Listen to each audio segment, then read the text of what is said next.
Lá nessa aula é uma continuidade, ela foi dada como uma aula remota contínua da aula de modificadores de acesso em Java. E nessa aula trato especificamente de construtores e inicialização de classes. Então, presta atenção, a aula está começando. Muito bem, e a inicialização, né? O neologismo criado para indicar tarefas que devem ser efetuadas ao iniciarmos algo, como iniciamos uma classe, um objeto. Então, quando criamos um objeto, podemos querer iniciá-lo com alguns valores. Para isso, a gente tem que criar um método. Por exemplo, para uma classe aleatória, eu poderia ter um número interno, que é uma propriedade, e daí um método, inicializar ou start, certo? Então, por exemplo, A igual a new aleatório, A ponto inicializar. Maravilha, professor, garantir a inicialização de um número randômico dentro do aleatório. Esse é o esperado para a orientação objetos. E se eu te falar que não é o esperado? Isso é uma má prática. Pô, professor, como é que eu inicializo alguma coisa se é uma classe, um objeto quando criado de uma classe, ele precisar de uma regra de inicialização? Por exemplo, aqui o número randômico, ou, por exemplo, eu inicio uma classe vetor e essa classe precisa iniciar com um número x de posições. Ou, professor, quando eu iniciar um objeto de uma classe mapa, eu tenho que ter um ponto inicial do mapa, ou eu queria que o ponto a ser visualizado quando o mapa é aberto seja o último ponto que aquele cliente visualizou. É a regra do negócio. Então, esse ponto está gravado em algum lugar. Professor, quando eu fizer um new mapa lá, ele teria que trazer esse ponto. Ele tem que ler no banco de dados, tem que ler no arquivo de cachê do browser. Como é que eu faço isso se eu não tiver um método de inicialização? Você tem um método de inicialização, mas você não vai usar desta maneira. Você vai usar o padrão da linguagem, que são os construtores. Construtor é um conceito de um método que é executado quando eu instancio um objeto. Então, o problema do método inicializar é que a gente pode esquecer de chamá-lo. Né? Imagina que aqui em cima eu criei um new aleatório e esqueci de chamar o inicializar e na sequência tentei usar o número, não existia número, deu pau no sistema. Então, por isso, Java, e entre outras linguagens, provê um mecanismo de construtores. Os construtores são chamados automaticamente pelo Java quando o objeto é criado. Sempre que eu instancio, que eu chamo um new, o new é a mesma coisa que eu passar uma mensagem para a classe dizendo execute seu construtor. Tá? Construtores não têm valor de retorno e possuem o mesmo nome da classe. Então, em Java, quando eu crio um construtor, eu vou criar um método que tem o mesmo nome da classe e não tem valor de retorno. Eu posso ter, na verdade, o retorno do construtor é o objeto instanciado. Por isso que a gente atribui a uma variável. Mas o que eu posso ter, na verdade, são vários construtores, cada um com uma interface de acesso diferente. Tá? Vamos lá. Ó. Quando um novo objeto é criado, é alocado uma memória para o objeto e o construtor é chamado. Então, vamos mudar a classe aleatório. Lá no aleatório, mudei aquele inicializar para um public aleatório. Tá vendo? Método com o mesmo nome da classe, mas eu não preciso colocar o void. Eu só digo que ele é public, porque eu posso alterar até para private isso daqui. Em aulas futuras a gente vai ver uma prática e um padrão de projeto que permite que eu altere para private e dê um comportamento diferente. Mas no caso, em geral, construtores são public. E o que eu vou fazer? Uma lógica que eu necessitar dentro do contexto daquela classe. Nessa classe aqui, a gente quer que quando seja instanciado um objeto, automaticamente gere-se um número randômico. Então, quando o new aleatório for chamado, vai rodar, ó, tá vendo a setinha aqui, a setona? Vamos tentar traçar junto dela aqui, ó. New aleatório.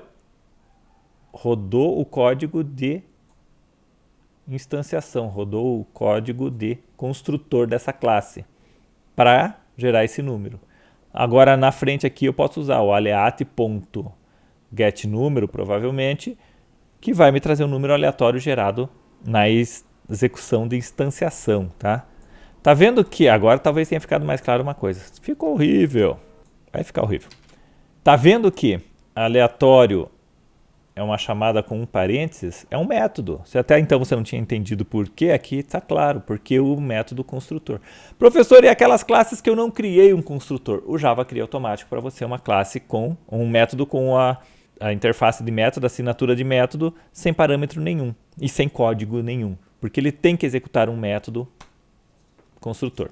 Construtores também podem ter argumentos. Eu posso ter um construtor que não seja só a chamada com abre e fecha parênteses, por exemplo. Então, o meu número aleatório aqui, eu poderia ter um construtor que recebe o tamanho máximo.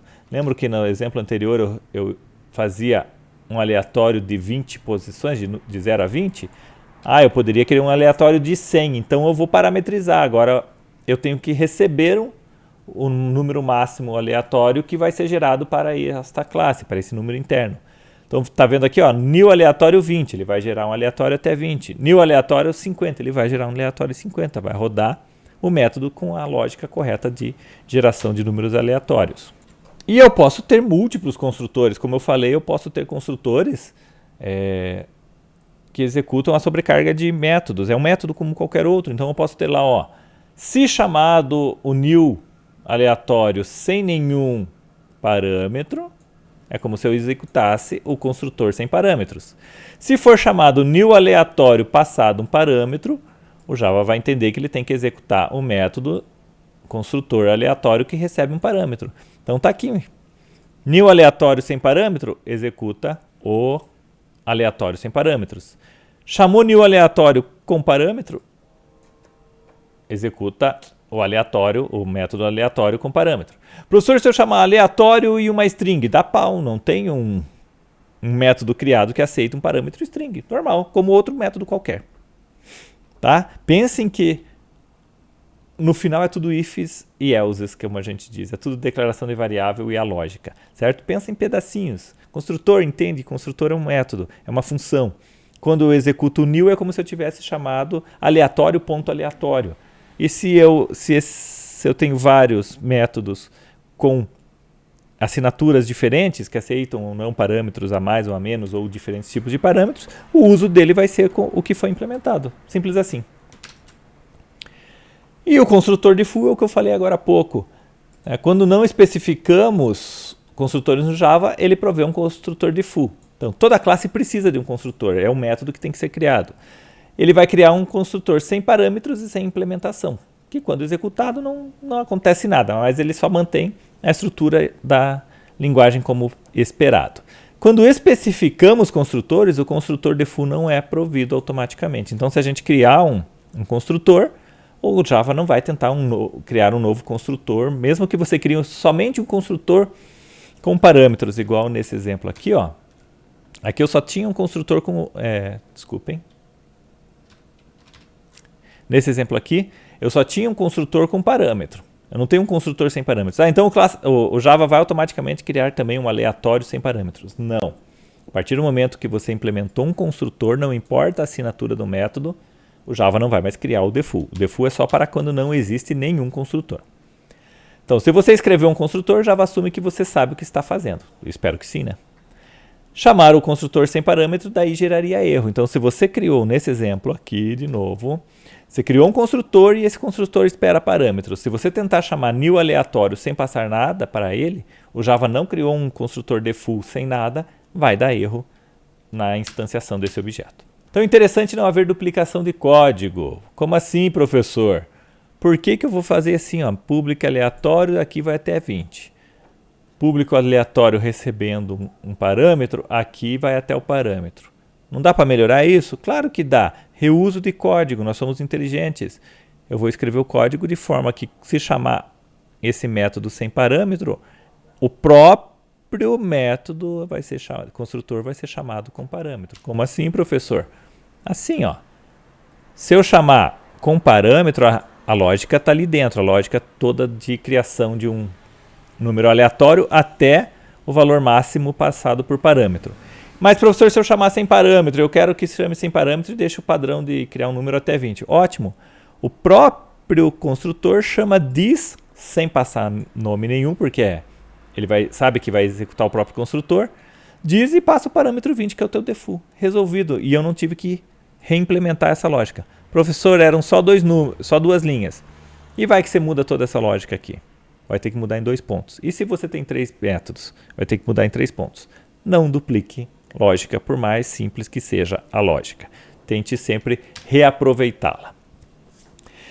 Então a chamada de this deve especificar os argumentos do construtor a ser chamado, deve ser a primeira linha do construtor que utiliza. Nesse exemplo aqui, se eu tivesse mais linhas a implementar, elas teriam que vir depois dessa chamada do construtor, ok?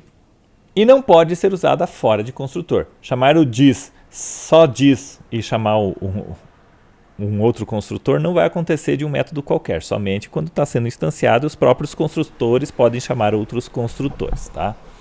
Depois que o objeto foi construído, não é mais possível chamar o construtor para ele. O construtor é só no momento da instanciação. Finalizando agora a nossa aula, para ela não ficar muito extensa, temos uma continuidade desta mesma aula remota. Então não esquece aí de se inscrever no canal para assistir mais aulas, receber informações de quando novas aulas estarão disponíveis. Escreve aí nos comentários o que você quer, o que está precisando, tirar dúvidas ou quais os pontos de conteúdo são necessários novas aulas.